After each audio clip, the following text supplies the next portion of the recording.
Assalamualaikum warahmatullahi wabarakatuh.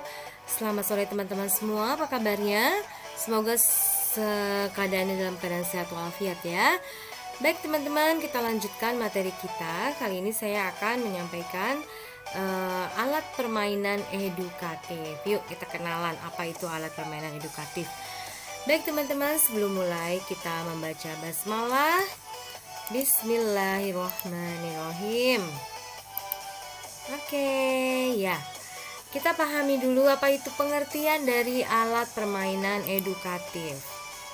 Ya, menurut beberapa ahli, ya Meike Sugianto dalam Badruzzaman, alat permainan edukatif itu adalah permainan yang sengaja dirancang secara khusus untuk kepentingan pendidikan.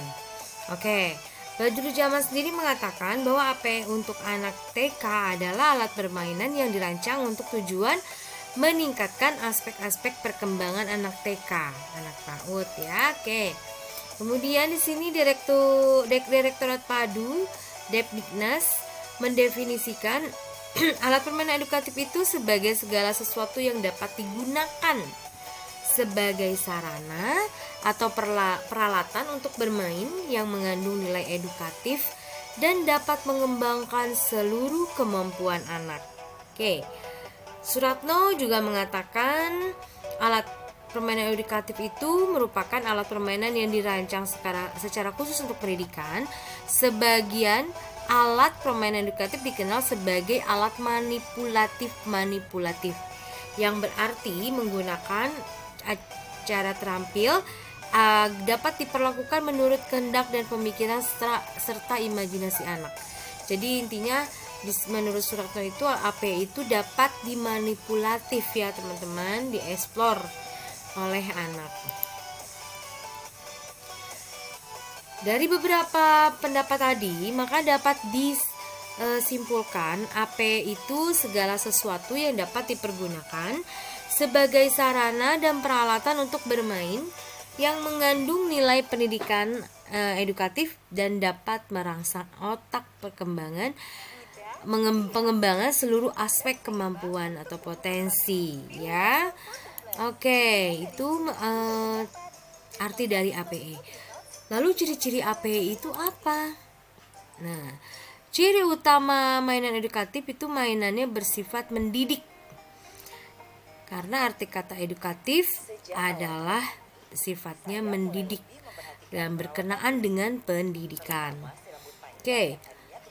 Menurut Badruzzaman, alat permainan dapat dikategorikan sebagai alat permainan edukatif untuk anak jika memenuhi ciri-ciri sebagai berikut.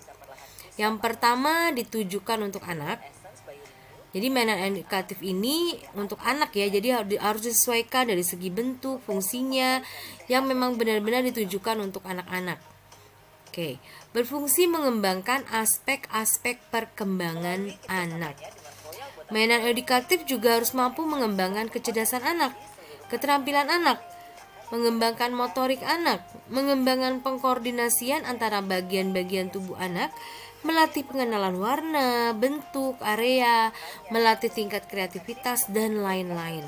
Jadi pengembangannya untuk aspek-aspek perkembangan anak-anak ya, fungsinya. Nah, kemudian APE juga dapat digunakan dengan berbagai cara, bentuk, dan untuk bermacam tujuan, aspek pengembangan atau bermanfaat multiguna. Jadi mainan edukatif itu harus multifungsi. Ada hal lain yang didapat, bukan hanya sekedar main aja. Nah, mainan edukatif tentu harus mudah untuk dimainkan anak dengan cara si anak sendiri. Kemudian permainan alat edukatif juga aman bagi anak. Kemudian dirancang untuk mendorong aktivitas dan kreativitas. Jadi bermain mainan edukatif akan mendorong aktivitas dan kreativitas anak, seperti menyusun balok kayu. Pasti anak akan membuat model rumah-rumahan atau model-model jembatan dan lain sebagainya. Kemudian APE juga harus bersifat konstruktif atau ada sesuatu yang dihasilkan. Nah, itu tadi ciri-ciri APE ya. Mudah-mudahan dapat dipahami oleh teman-teman.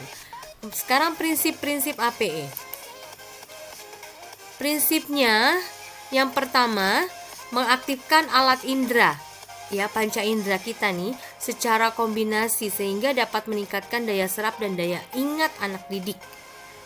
Ya, kemudian mengandung kesesuaian dengan kebutuhan aspek perkembangan, kemampuan dan usia anak didik sehingga tercapai indikator kemampuan yang harus dimiliki. Jadi APE itu untuk anak-anak kelompok usia tertentu harus sesuai ya dengan kelompok usianya. Jangan sampai kita memberikan APE yang salah pada kelompok anak usia tertentu ya. Kemudian memiliki kemudahan dalam penggunaannya bagi anak sehingga lebih mudah terjadinya interaksi dan memperkuat tingkat pemahamannya dan daya ingatnya. Oke, ya, jadi mudah digunakan oleh anak ya. Oke. Membangkitkan minat sehingga mendorong anak untuk memainkannya. Selanjutnya memiliki nilai guna sehingga besar manfaatnya. Kemudian bersifat efisien dan efektif sehingga mudah dan murah dalam pengadaan dan penggunaannya. Itu prinsip-prinsipnya ya teman-teman, prinsip-prinsip APE. Nah sekarang apa saja nih jenis-jenis APE? Nah ini ya, APE ciptaan Montessori. Teman-teman lihat di gambar di kanan. Ya, Dr. Maria Montessori itu menciptakan alat permainan edukatif yang memudahkan anak mengingat konsep-konsep yang akan dipelajari tanpa perlu bimbingan, sehingga memungkinkan anak bekerja secara mandiri. Tuh ya, dengan permainan ini anak diharapkan mampu secara mandiri ya mengenal konsep-konsep ini. Oke. APE ciptaannya dirancang sedemikian rupa sehingga anak mudah memeriksa sendiri bila salah dan segera menyadarinya. Ini ya, yang di bawah ini nih teknik mengancing ya teman-teman, ada kancing dengan berbagai model.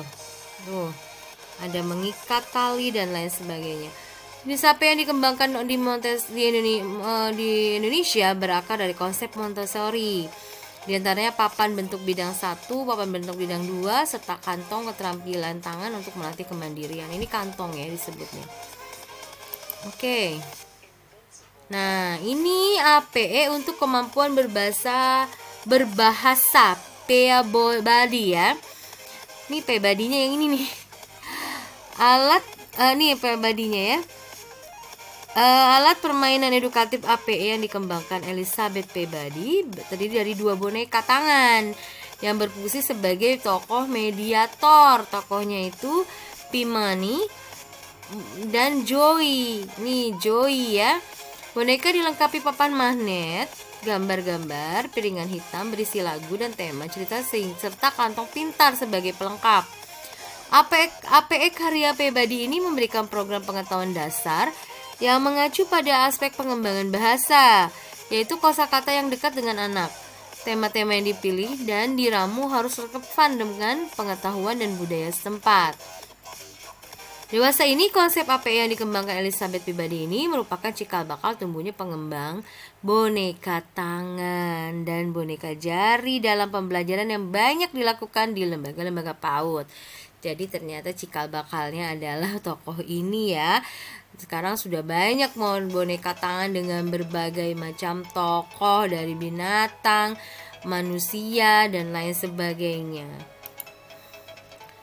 Oke, sekarang yang 3 itu balok Kushner. Josh Kushner menciptakan balok Kushner untuk mengembangkan kemampuan berhitung pada anak, pengenalan bilangan, dan untuk meningkatkan keterampilan anak dalam menalar. Nah ini ya baloknya ya, seperti ini. Kemudian APE ciptaan Froebel. Froebel memiliki alat khusus yang dikenal dengan balok block DOS. Balok ini ya merupakan balok bangunan suatu kotak besar berukuran 20 x 20 cm, terdiri dari balok-balok kecil berbagai ukuran yang merupakan kelipatannya. Balok ini dikenal dengan istilah kotak kubus dalam program pendidikan di TK ya. Di Indonesia, kotak kubus banyak digunakan sebagai salah satu APE untuk melatih motor dan nalar anak. Kayak gini udah banyak ditemukan ya, pasti teman-teman di sekolah juga sudah punya ya. Ternyata namanya balok block dolls dari Frobel. Nah, kita jadi tahu kan sekarang ya, ternyata ini diciptakan oleh masing-masing toko pendidikan ya. Nah, boneka jari terbuat dari kain yang tidak mudah robek, lembut sifatnya. Kainnya diantaranya dari kain flanel, wool, dan kain keperca.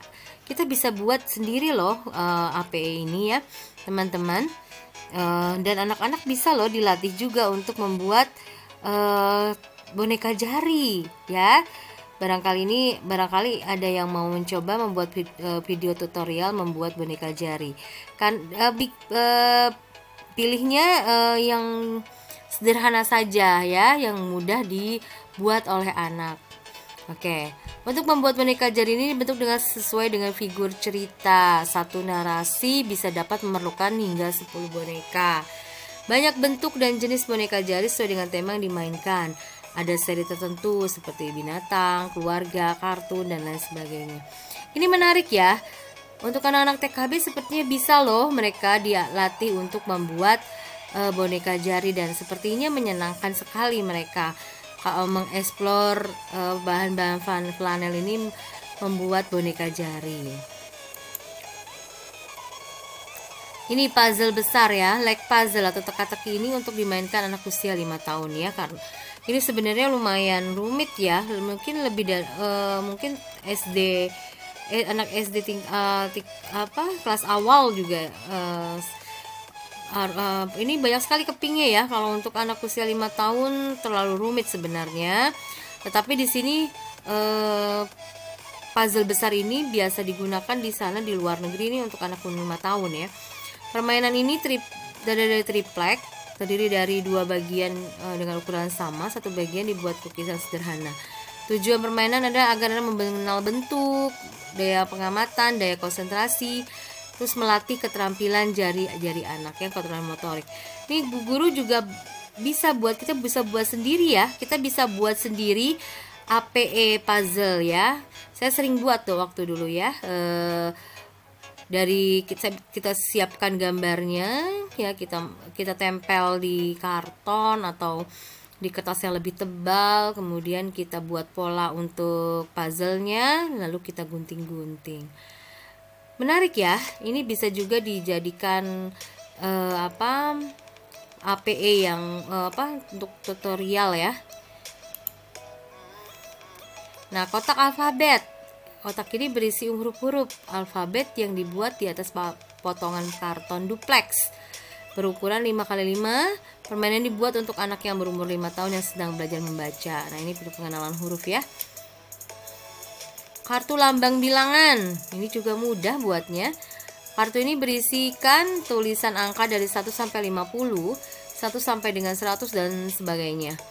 Kartu ini dibuat dari bahan kertas duplek berukuran 5x5.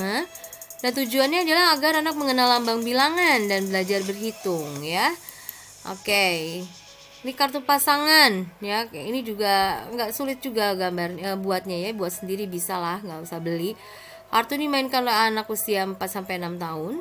Permainan terbuat dari bahan kertas duplek berukuran 10 sampai 8 cm ya, atau 8 cm. Setiap kartu diberi gambar secara berpasangan. Ya, ini melatih kecerdasan anak untuk memori game juga bisa ya. Puzzle jam. Ini untuk jam ya, jam puzzle ya. Saya pernah buat jam bentuk puzzle, dan ini sangat mudah, menyenangkan juga.